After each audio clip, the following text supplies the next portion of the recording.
చెప్పండి, 10 ఏళ్లలో మీరు చేసింది ఏంది? 100 రోజుల్లో మనం చేసింది ఏంది? నిన్నమన్నా నేను అన్న దూలం లెక్క పెరిగితే కాదు, దూడకున్న బుద్ధాన్ని ఉండాలని హరీష్ రావు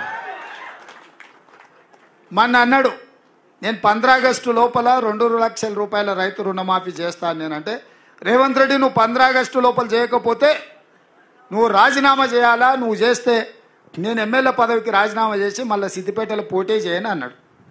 నేను ఆ సవాల్ను స్వీకరించి, మంచిది హరీష్ రావు గారు, నీ సిట్టి జేబులో పెట్టుకో రాజీనామాది, 15 ఆగస్టు తర్వాత సిద్దిపేటకు నీ శని వదులుతుంది, చింతమాడికలో పోయి చింతశెట్టు కింద వండుకో అని చెప్పిన. ఇవాళ ఏమంటుండే, అమరవీరుల స్తూపం దగ్గరకు పోయి దాన్ని కూడా ఆయనకి ఎప్పుడు మోసం చేయాలనిపిస్తే ఆ మోసానికి ముసుగు అమరవీరుల స్తూపం, దాన్ని వెనకాల దాచుకొని అబద్ధాలు చెప్తాడు. ఇన్ని రోజులు ఎప్పుడైనా అమరవీరుల స్తూపం కాడిపోయిందా? ఇవాళ పోయి చెప్తున్నాడు ఈ రైతు రుణమాఫీ కాదు, ఇంకేంటివో కండిషన్లు చెప్పి ఇవన్నీ చేసి ఇంత పెద్ద లేఖ రాసుకొచ్చారు. రాజీనామా లేఖ అట్లా ఉండదు. నాకు ఎవరో చూపించారు, మొత్తం సీసపత్యం రాసిండు అందులో, వాళ్ళ మామ చెప్పిందంతా.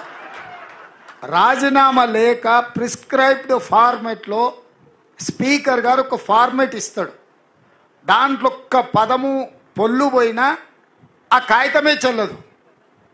మళ్ళీ ఈయన సీసపద్యం అంతా రాసుకోవచ్చండి. సీసపద్యం రాజీనామా పత్రం చెల్తుందా? పెద్ద తెలివి అనుకుంటుండే ఆయన. తాటి చెట్టు లెక్క పెరుగుతే కాదు నాయన, మోకాళ్ళలో కాదు అరికాళ్ళకు పోయినట్టు నీ తెలివితేటలు హరీష్ రావు. ఇప్పుడు కూడా నేను చెప్తున్నా హరీష్ రావు, నీ సవాల్ను స్పష్టంగా మేము స్వీకరిస్తున్నాం. 15 ఆగస్టు లోపల 2 లక్షల రూపాయల రుణమాఫీ చేస్తా, నీ రాజీనామా రెడీగా పెట్టుకో. రైతులకు రుణమాఫీ చేయకపోతే మాకెందుకు అధికారం? ఈ రైతులకు రుణమాఫీ చేయకపోతే ఆ రైతులు ఎవరు? మా వాళ్ళే కదా, మా కుటుంబాలే కదా, మా పరివారమే కదా. వాళ్ళ కోసము అయితే 30,000 40,000 కోట్లు అవుతుంది. కానీ ఏమవుతుంది? నువ్వు కాళేశ్వరం దోసుకున్న 1,00,000 కోట్ల కంటే ఎక్కువనా? హైదరాబాద్ చుట్టూతో నువ్వు ఆక్రమించుకున్న వేలాది ఎకరాల కంటే ఎక్కువనా?